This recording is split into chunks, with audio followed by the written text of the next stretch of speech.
Now, today's topic specifically is risks and opportunities in digital transformation for pools. So here's what we did.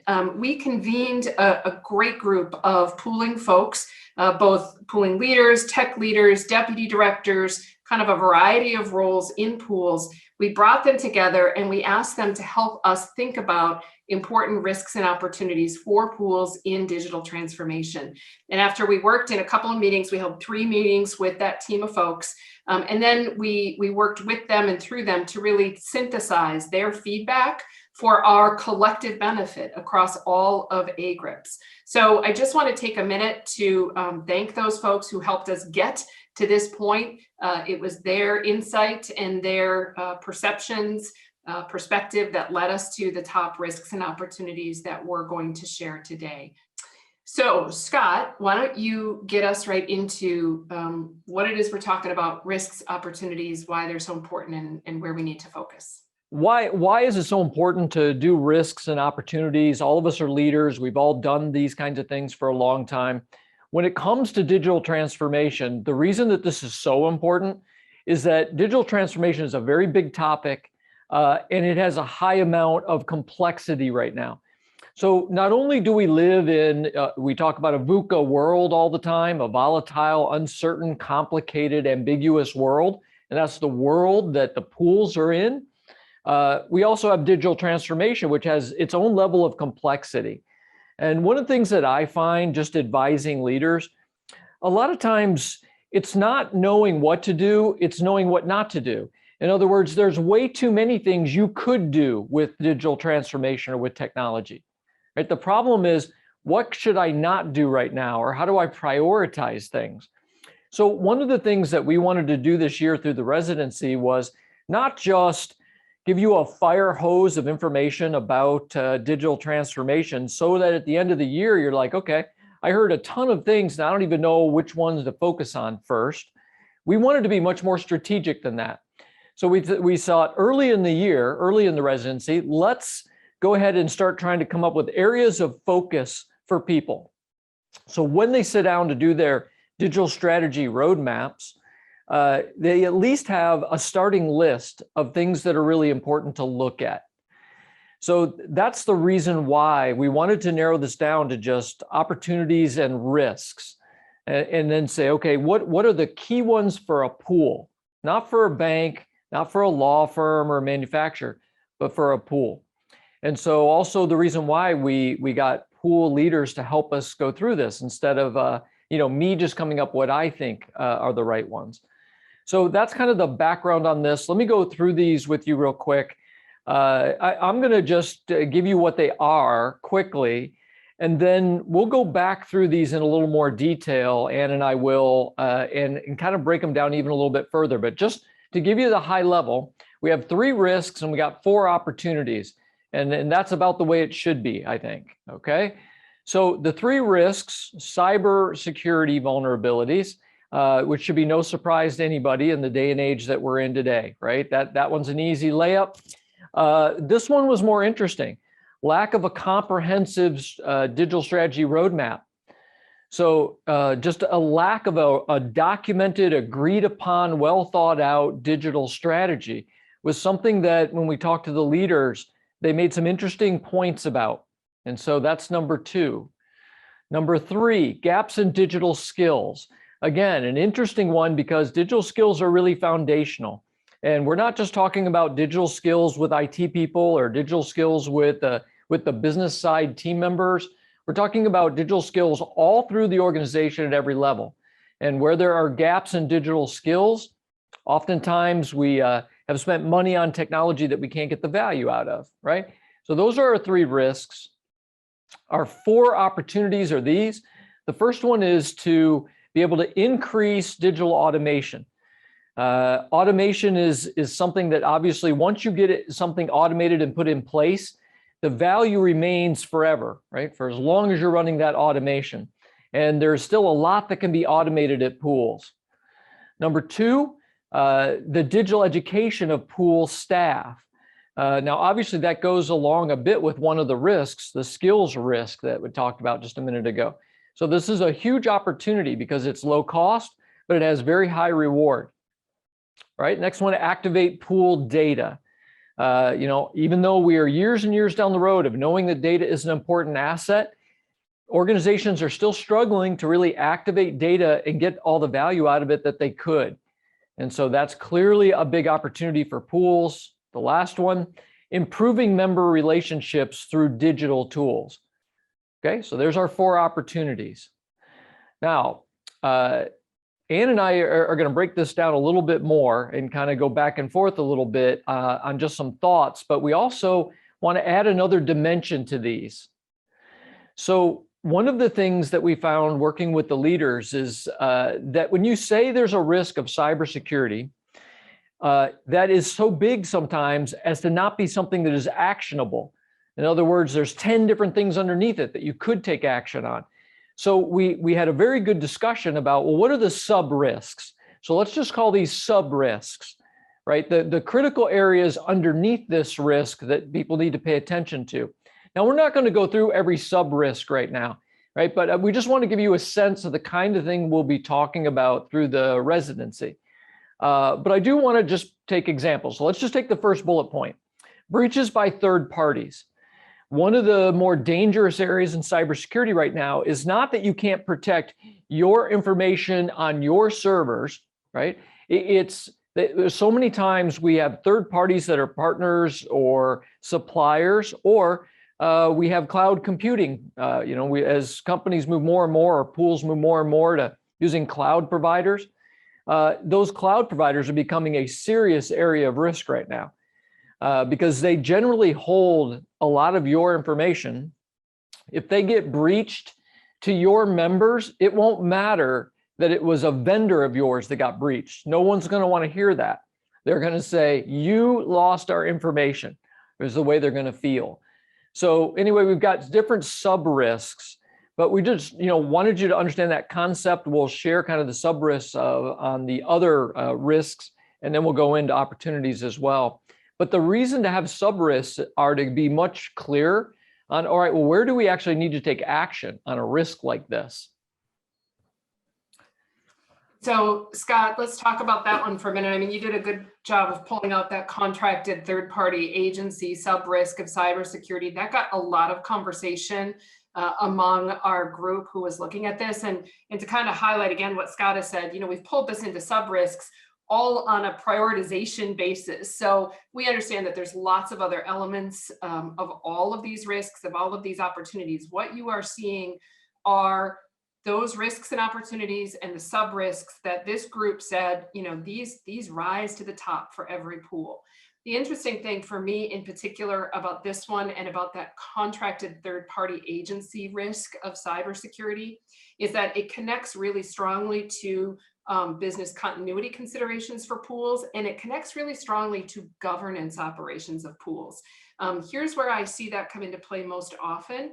We have our advisory standards for recognition. One of the advisory standards, these are pools who are recognized as meeting best practices. One of our advisory standards is on business continuity. What we see a lot are pools who think that they can outsource their business continuity needs, or pools who think that they can outsource their cybersecurity considerations. This is not something you can contract away.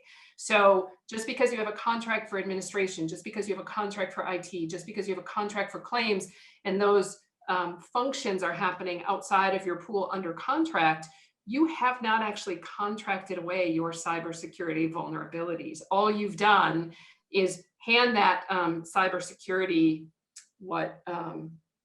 control over to another agency, but the obligation is still yours as a pool. And so we talk a lot with pools and with governing bodies in particular about their obligation to protect the cyber resources, the data assets of the pool, even if they have a contract for services.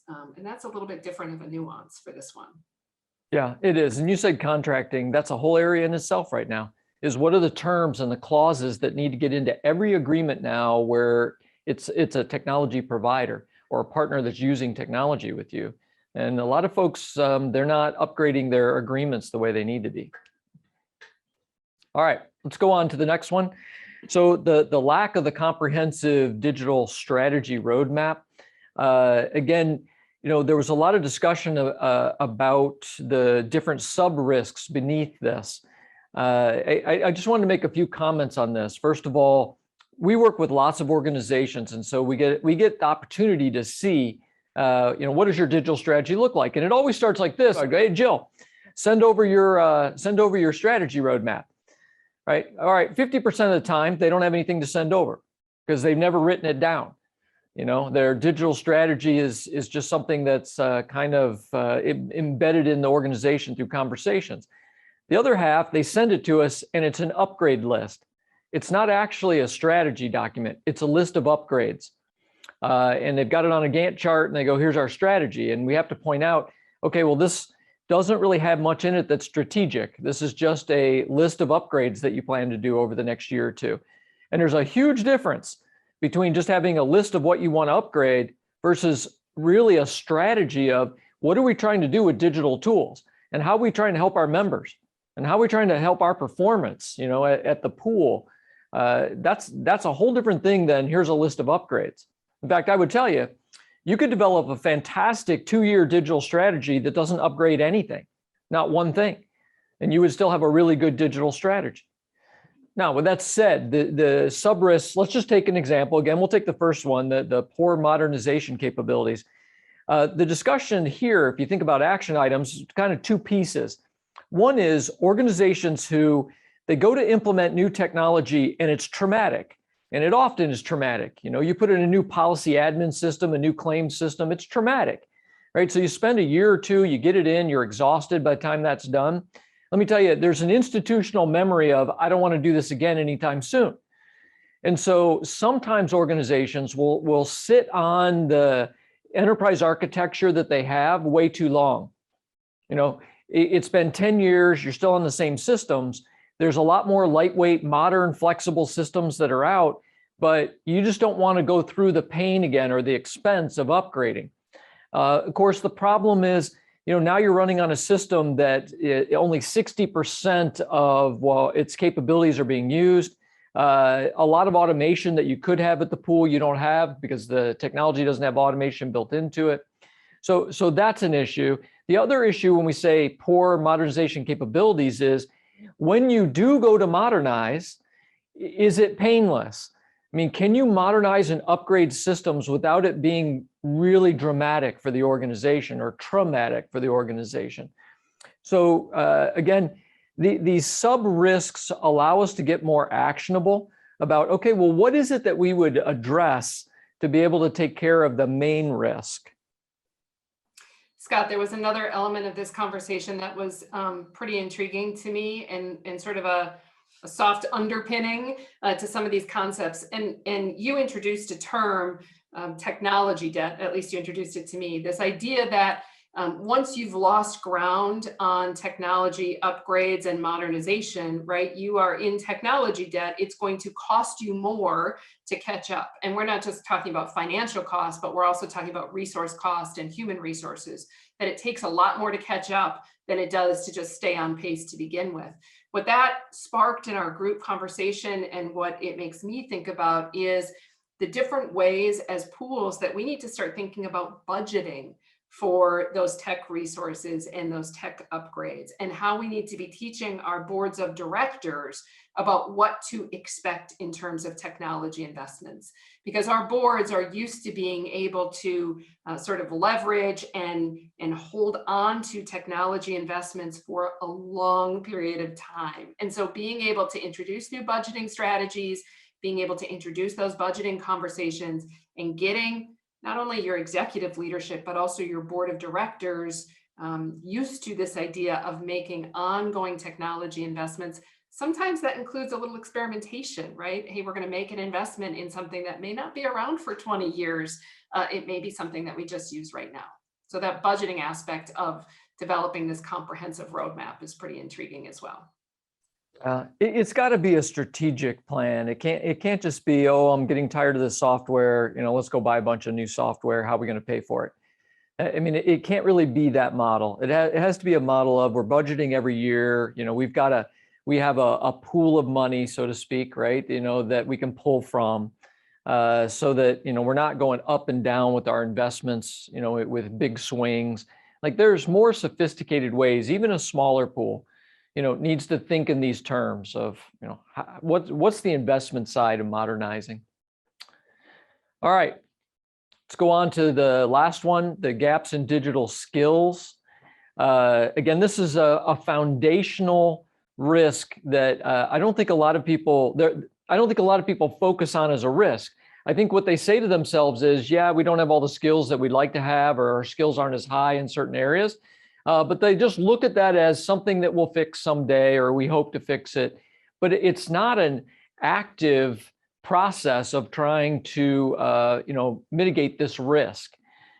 The problem is, over time, this risk becomes more and more dangerous. The consequences get higher when you have gaps in digital skills. And we're seeing that more and more. It shouldn't be any surprise that in the middle of a digital transformation, if you don't have the skills to actually transform in certain areas, you are crippled in those areas. In other words, you stop being able to have the level of digital maturity that you need to have all the way around. And so in this one, we've got obviously 4 sub-risks. I'm just going to pick out the third one and just make a comment on the third one. One of the things I'm most passionate about today is getting the business side team members more skills.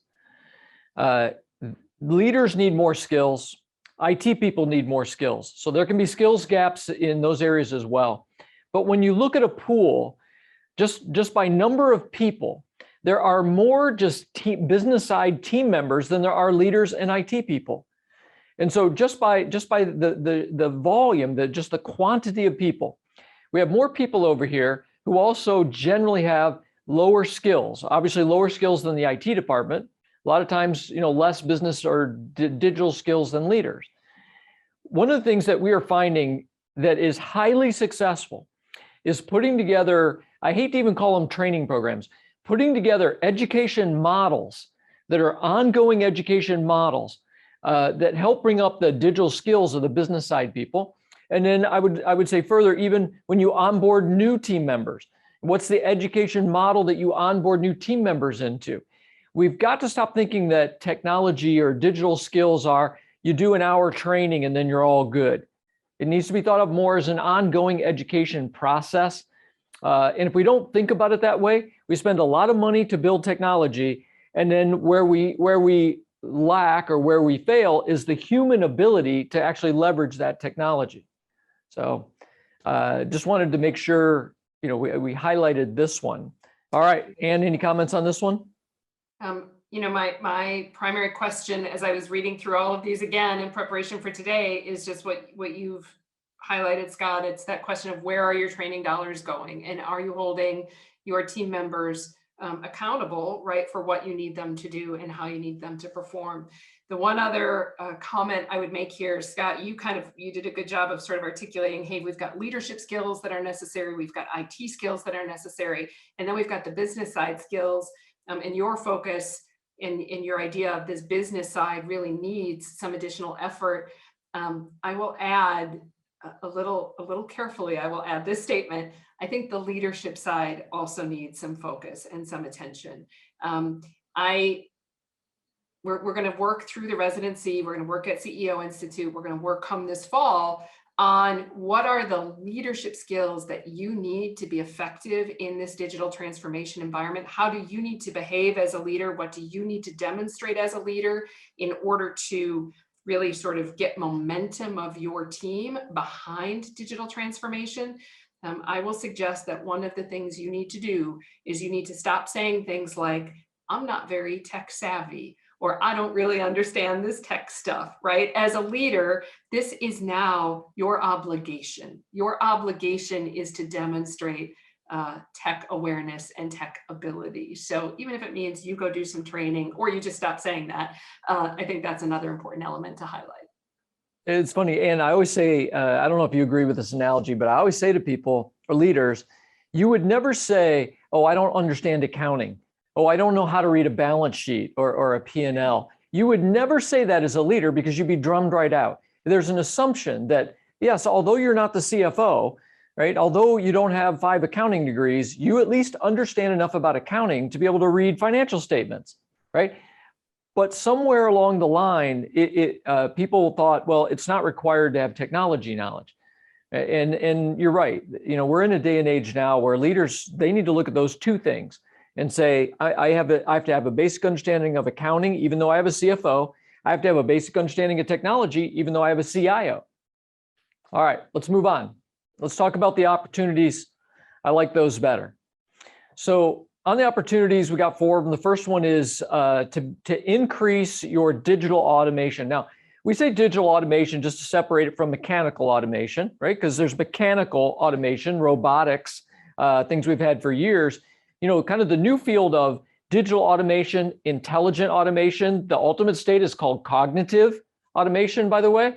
And we'll cover all this stuff, this kind of vocabulary, you know, through the residency. But just right now, let's just talk about digital automation, the ability to use AI, robotic process automation, RPA, you know, even advanced workflow tools, using software that we already have out in the world right now to be able to automate things that are done by hand, okay, or done manually today. And typically we're in a pool, we're just talking about office tasks because we're not really talking about a lot of physical tasks that have to be done.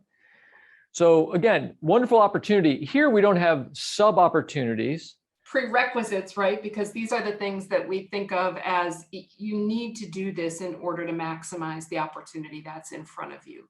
So if you're going to maximize this opportunity of increased digital automation, you have to have those skills and you have to have the budgeting and the experimentation mentality. Scott, I want to tell a quick story that came out of our Technology Pure Forum. It came after we put this list together. I was remembering we have a pool who invested a couple of years ago in robotic processing automation, and they invested in it basically trying a bot for input of workers' compensation claims. And they probably did this work 5 or 6 years ago. And so we're in this meeting and I'm remembering that this pool had done this RPA project and I asked about it and the pool IT director was on the line and he sort of laughed and he said, oh no, it was an abysmal failure. It didn't work for those work comp claims. However, it turned out that we discovered through that process that it really was effective for processing our liability claims. And so we actually, you know, we went through this whole pilot, we did this whole RPA project for work comp claims, total failure, but accidentally discovered that we could utilize the same idea on the liability side. Took us 2 years to implement, and now it's working quite effectively. So the idea of experimentation here and that concept and the willingness to say, I don't know exactly how this is going to help me, but if I don't experiment and if I don't practice and if I don't learn how to implement these tools, I'm never going to find the place that it could be helpful. So that's, I think, a good lesson for pools and a good thought process for pools. Like this is stuff you have to try, you have to learn, or you're never going to be able to maximize the opportunity. Yeah, and let's tie. I mean, talking about that you have to have unique skills for automation. You know, Scott made a comment about how rapidly things can come up, like cybersecurity, where you didn't need the skill and then you need the skill, and that can happen very quickly. And you have to figure out how you're going to get those skills. Are you going to bring them on the team? Are you going to rent those skills? But you have to be able to get them. And I think Scott makes a good point that sometimes the skills that you need, they change rapidly. Certainly true with automation. RPA, for example, when RPA came out, nobody had RPA developers, you know, and now today people are scrambling to get RPA developers to be able to use robotic process automation. All right, let's go to our second one, improving the digital education of pool staff. So again, you heard me say, I almost am tired of using the word training, because I feel like training is associated to, we have a 1 hour training or a 3 hour training that people do once, and then we think they know something. That has become much less interesting to me when it comes to technology than having an education model. So what is the ongoing digital education model that we have? And again, especially for the pool staff, okay, for those majority of our people that have to use all of this technology. So, you know, we have, you know, one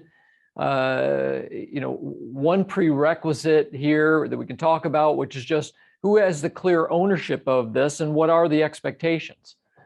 Okay, because until we really are sure who has the ownership for this kind of education program and what are our expectations to educate people, I find education, it's something that is somewhat measurable.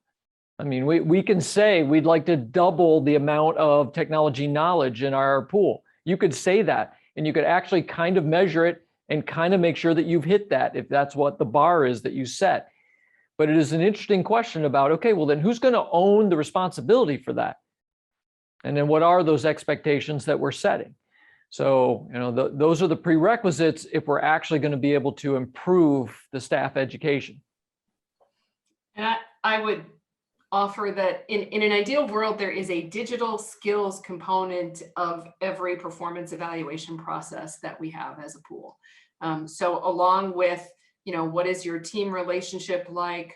How have you met your job functions, vis-a-vis underwriting, or how many different quotes you got out, or whatever those metrics are. There's a digital skills proficiency part of a performance evaluation process as well. Now, someone has to own that, Scott, to your point at the higher level, right? Is that being driven by HR? Is it being driven by IT? Or who is setting out those digital skills that are necessary? But unless it's part of that performance evaluation process, I think it's pretty hard to embed that accountability as deeply as we'd like. Yeah, I agree. All right, let's look at our third opportunity, activating pool data. Such a big topic. And again, sometimes my concern working with organizations is we've been talking about this topic for a long time. I mean, this is not like some new technology when we talk about data. However, it's so important to understand we're still not good at this. We just are not good at this. We have scratched the surface at best. Again, many things we can point to, like our staff are not trained necessarily to be excellent at data. But of the prerequisites, let's take the first one just as an example. Building a digital backbone that's designed to do these three things really well. Gather data, so to harvest all the data that we would want, to be able to store it in the right way so that we can get it back so that it's safe from a security standpoint, and then to be able to use that data in a self-serve model where anyone in the pool that has the capabilities can self-serve, getting value out of that data instead of having to have an IT person do it for them, right? So being able to build the digital backbone that is aggregating data from all angles of the pool and getting it into the right place so that it can be used. That is a prerequisite to being able to actually activate pool data. I know when we say a term like activate pool data, it's a big general term. One of the things that we really want to help you with, again, through this program is getting into a lot more detail about what does that mean to activate data, because harvesting is a first step. Storing is the second step. There's three more steps. You have to be good at doing analytics and converting that raw data to value.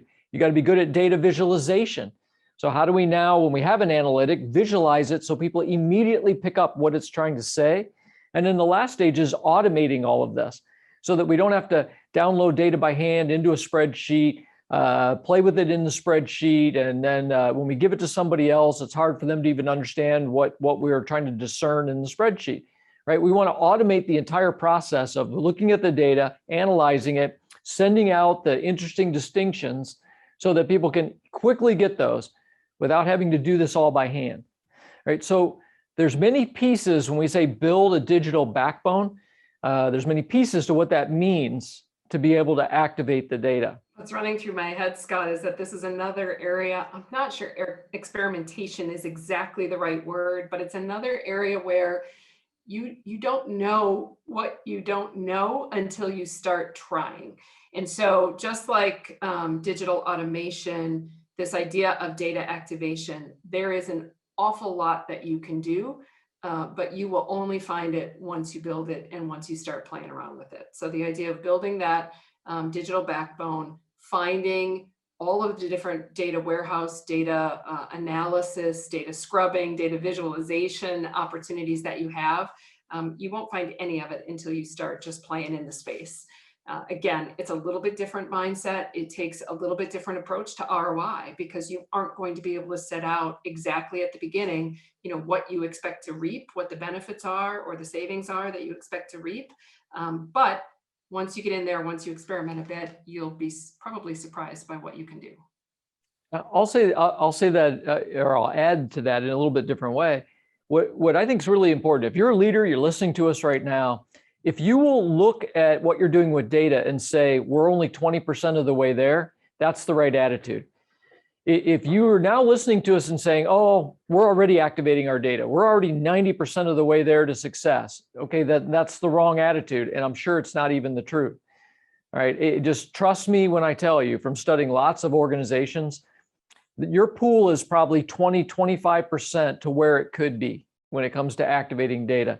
And as a leader, our job is to finish that 75%, is to figure out what that is. And you get there through a lot of experimentation. That's why you hear the word data science, right? Data science, because you have to experiment with new ingredients to be able to find the value. All right, let's go to our last one. So improving member relationships.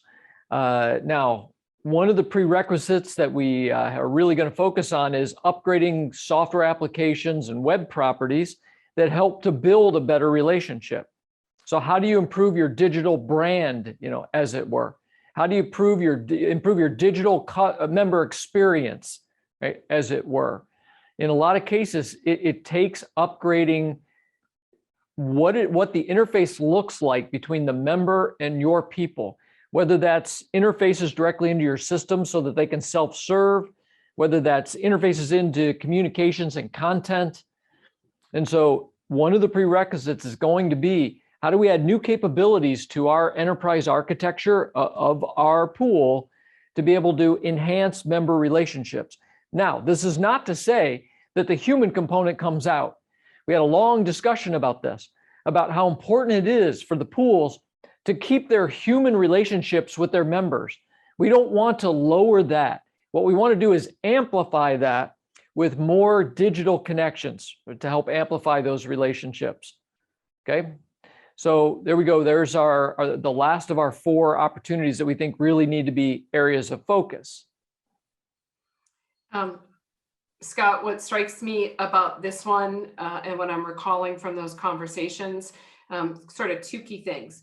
One, the idea that your digital interface with members, even if you are, as most pools are, a primarily relationship-driven membership environment, that digital interface really does matter. And that came out loud and clear through our conversations. Say what you will about relationships, about your membership size, about how small some of them might be, or how they might prefer to still call you. All of those things are true, but it is also absolutely true that your digital face to your members matters. That's point number 1.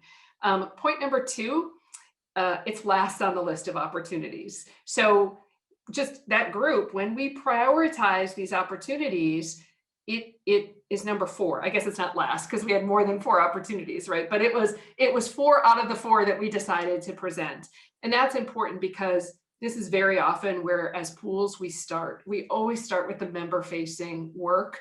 We always prioritize what our members need over what we need. That's just our default. It's our service mentality. So just keeping in mind, yes, it really matters, but if you don't have some of those other, even more prerequisite-like opportunities taken care of first, this one is going to be even harder to fulfill.